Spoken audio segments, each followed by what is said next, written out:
새로 오신 분들은 앞으로 제가 얼마나 틀리는지에 초점 맞춰서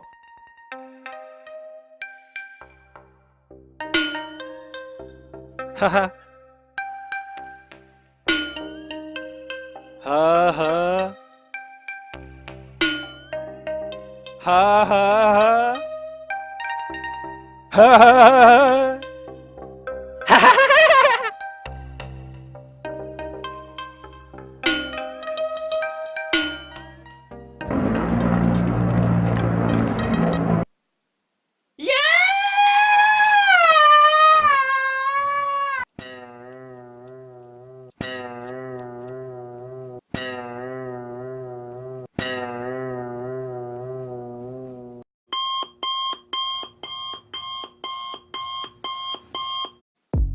안녕하세요. 씁쓸한 마음을 감출 수가 없는 짬TV입니다.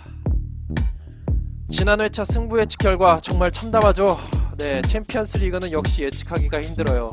3개 중에서 2개를 다 틀렸고 FA컵 경기마저도 맨체스터 유나이티드의 승리. 참담하네요. 상대가 바르셀로나였긴 했지만 어쨌든 리옹 무승부 맞춘 거는 2개를 번갈아 가면서 이렇게 했던 거기 때문에 맞췄어도 그렇게 개운하지가 않네요. 그나마 다행인 건 이 맨시티 경기 8강 그 영상을 보신 분들은 아시겠지만 제가 맨시티도 결국에는 프로토에 해봤었는데 맨시티는 맞췄다는 거, 거기다가 정말 짜릿하게 이겼다는 거, 예, 그렇습니다. 아무튼 이번 회차 승부 예측할 경기로는 번리 대 토트넘 경기, 뉴캐슬 대 허더스필드, 맨유 대 리버풀, 첼시 대 맨시티 경기, 이렇게 4경기를 준비해봤습니다. 먼저 번리 대 토트넘 경기는 두 팀 모두 10일 이상의 휴식기간을 가졌어요. 거기다가 현재 두 팀 모두 최근에 상승세를 타면서 팀 분위기가 상당히 좋은 상황이죠. 번리는 최근 7경기 4승 3무, 토트넘은 최근 리그 4연승을 달리고 있고 챔피언스 리그에서도 독일 분데스리가 1위 팀 도르트문트를 상대로 3대0 완승을 거두면서 상승세를 타고 있는 상황입니다. 자, 번리의 경우에는 이 7경기 무패 행진을 달리는 동안에 우드 선수가 5골, 반스 선수가 4골을 넣으면서 이 두 선수를 좀 주목하게 될 것 같아요. 이 두 선수를 활용해서 공격을 이끌어 나갈 것 같고, 선수비 후 역습으로 공격을 전개하기 때문에 토트넘이 맨 처음에 공격을 거세게 몰아치다가도 빈 공간이 생겼을 때, 역습할 타이밍이 됐을 때 번리가 이 전술을 써서 효과를 볼 수 있지 않을까 생각이 듭니다. 근데 중요한 것은 번리가 이 경기 이후에 뉴캐슬과 크리스탈 팰리스를 상대하는 거, 이 두 팀이 번리와 거의 비슷한 순위, 강등권을 다투고 있는 그 팀들이기 때문에 일단 토트넘을 상대로 무리하지는 않을 것 같다는 생각이 들어요. 일단 여기에서 최소 승점 1점을 확보해서 다음 경기에서 승리를 목표로 경기에 임하는 거, 이게 아마 번리에게 중요하지 않을까 싶고요. 토트넘의 경우에는 손흥민 선수가 지금 리그 3경기 연속골을 넣으면서 절정의 골감각을 과시하고 있습니다. 그리고 번리가 최근 경기에서 좀 공중볼 실점이 좀 많아지고 있는 상황이다 보니까 요렌테를 이용해서 공중볼로 골을 넣거나 아니라면은 이제 요렌테를 이용한 세트피스로 기회를 만들어 나갈 수가 있다는 것이 토트넘에게는 장점이 될 수 있는 상황이고, 거기다가 해리케인 선수가 이제 번리전에서 복귀를 할 수 있다는 점, 상황에 따라서는 해리케인의 득점도 한번 기대를 해볼 수 있는 상황이라는 게 토트넘에게 좋은 상황이라고 볼 수 있습니다. 결국에는 전술 싸움의 핵심이 될 것 같아요. 토트넘의 공격적인 전술이 통하느냐, 아니라면은 번리의 역습을 이용한 공격이 통하느냐, 이게 중요할 것 같은데, 저는 개인적으로 무승부 가능성도 좀 있다고 생각이 듭니다. 그렇다 할지라도 토트넘이 챔피언스 리그를 통한 그 공격력을 앞세워서 번리를 공략할 수 있지 않을까, 저는 여기에 점수를 더 줘서 토트넘의 승리를 예측해 보도록 하겠습니다. 다음으로 뉴캐슬 대 허더스필드 경기인데, 뉴캐슬은 최근 경기 내용이 나쁘지가 않습니다. 뭐 지는 경기에서도 그렇게 크게 밀리지 않는 모습을 보이면서 최근 4경기 2승 1패의 좋은 성적을 거두고 있고, 거기다가 수비가 괜찮다는 생각이 듭니다. 수비가 강팀 첼시나 아니라면 뭐 토트넘을 상대로도 그렇게 밀리는 모습을 보여주지 않고 있는데, 문제는 골키퍼 두브라프카가 좀 불안한 모습을 보이고 있다는 거예요. 지난번 울버햄튼 경기를 보시면은 공줄볼, 이거 웬만해서는 잡아야 되는 그런 골이었는데 이거를 놓치면서 결국 동점골을 허용하고 말았었죠. 이러면서 결국에는 승점 3점을 승점 1점만 획득하고 돌아온 상황이죠. 하지만 허더스필드는 지금 1무 12패 정말 극심한 부진에 빠져 있습니다.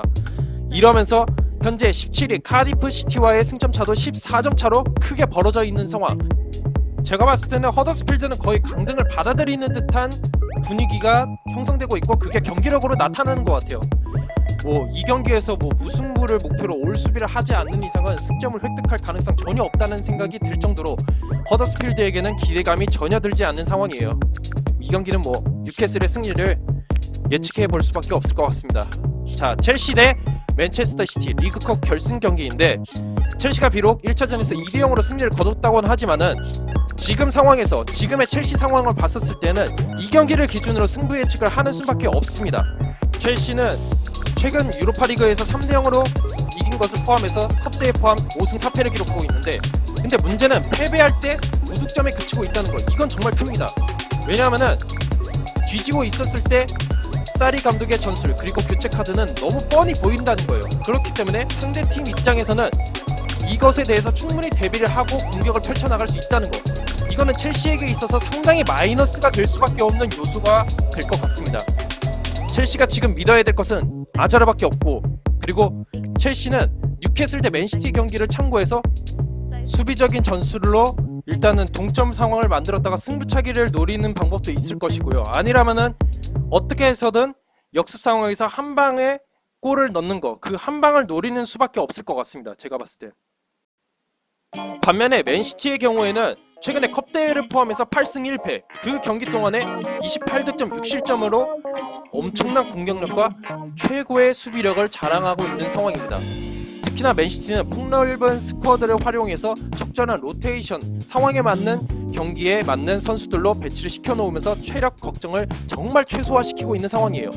그렇다고는 하지만 최근 챔피언스리그 원정 경기에서 한 명이 퇴장당하면서 정말 힘든 경기를 펼쳐왔다는 거, 비록 승리를 거뒀지만은 이 경기에서 체력 소모가 정말 많았다는 거, 이거는 좀 참고를 해봐야 되는 것 같아요. 그렇다고는 하지만은 콤파니, 사네, 진첸코 선수가 지난번 경기에서 체력을 많이 쓰지 않았다는 걸 감안해서 이번 경기에서 좀 활약을 하거나 아니라면 배치를 시킬 수 있을 것 같다는 생각이 들어요. 특히나 진첸코 선수는 6대0 승리를 거뒀을 때 깜짝 활약상을 보여줬기 때문에 기대를 해볼 수 있는 상황이에요. 그리고 첼시는 유로파리그 경기를 뛰었다는 거, 비록 아자르와 이과인이 뛰지 않았다고는 하지만 나머지 선수들의 그 체력적인 부담이 좀 있을 거라는 생각이 들기 때문에 저는 이 경기 역시 맨체스터 시티의 승리를 예측해 보려고 합니다. 맨시티가 어쨌든 어려운 경기를 계속해서 잘 풀어나가고 있는 모습을 이번 경기에서도 좀 보여줄 수 있지 않을까라는 생각이 드네요. 제 개인적으로는. 마지막으로 맨유 대 리버풀 노스웨스트 더비, 레즈 더비 대결. 맨유는 챔피언스리그 경기에서 2대0 패배를 당하면서 좀 분위기가 꺾였고, 거기다가 링가드 마샬까지 부상을 당하면서 이것이 팀 분위기에 영향을 미칠 거라는 생각이 좀 들었었는데, 그래도 FA컵 첼시와의 원정 경기에서 2대0 승리를 거두면서 좀 분위기 반전에 성공을 했고, 거기다가 리버풀보다 좀 더 긴 휴식을 취했다는 거, 이것이 이점으로 작용할 수 있을 것 같아요. 그리고 링가드와 마샬 선수가 어쩌면 이 경기에 복귀할 수도 있다는 거, 둘 중에 한 명만 복귀해도 맨유에게는 큰 보탬이 될 수 있다는 점이 좀 참고가 될 것 같아요. 반면에 리버풀은 바이에른 뮌헨과의 0대0 무승부 속에서 피르미누의 기복 있는 모습이 보였다. 이것이 맨체스터 유나이티드에게는 좀 어느 정도 대비할 수 있는 여건이 될 수 있을 것 같고, 대신에 파비뉴, 마팁의 센터백 조화가 좋았다는 것을 감안하고 거기다 반다이크가 이 경기에서 복귀를 하게 됩니다. 그러면은 마팁, 반다이크 혹은 파비뉴, 반다이크를 활용해서 공격이나 수비를 이끌어 나갈 거고, 어쩌면은 정말 좋았던 아놀드와 베이날듬이 막 복귀했던 이때의 경기력이 나올 수도 있다는 점을 좀 생각을 해봐야 될 것 같아요. 맨유는 결국에는 포그바, 레시포드 대 마네, 살라, 피르미누의 대결, 거기다가 골키퍼 데에아와 알리송의 선방쇼 대결, 여기에 리버풀은 반다이크의 수비력이 더해진다는 것을 감안해서 승부 예측을 해봐야 될 것 같은데, 일단 이 경기는 한쪽이 이길 가능성이 높다는 생각이 듭니다. 한쪽이 분위기를 잡게 되면은 그쪽으로 분위기가 꽤 치우칠 것 같다는 생각이 드는데, 저는 이 경기 맨체스터 유나이티드의 승리를 조심스럽게 예측을 해보려고 합니다. 왜냐면은 어쨌든 마누라의 그 공격력의 기복이 이번에도 좀 이어질 수 있지 않을까라는 생각이 들어서 저는 맨체스터 유나이티드의 승리를 예측하나 여러분들의 판단에 맡겨서 좋은 예측으로 프로토에 응모하셨으면 하는 생각이 듭니다. 자, 승부 예측을 요약해드리자면은 번리 대 토트넘 경기는 토트넘의 승리, 뉴캐슬 대 허더스필드는 뉴캐슬 승리, 첼시 대 맨시티 경기는 맨시티 승리, 마지막으로 맨유 대 리버풀 경기는 맨유의 승리를 예측해보려고 합니다.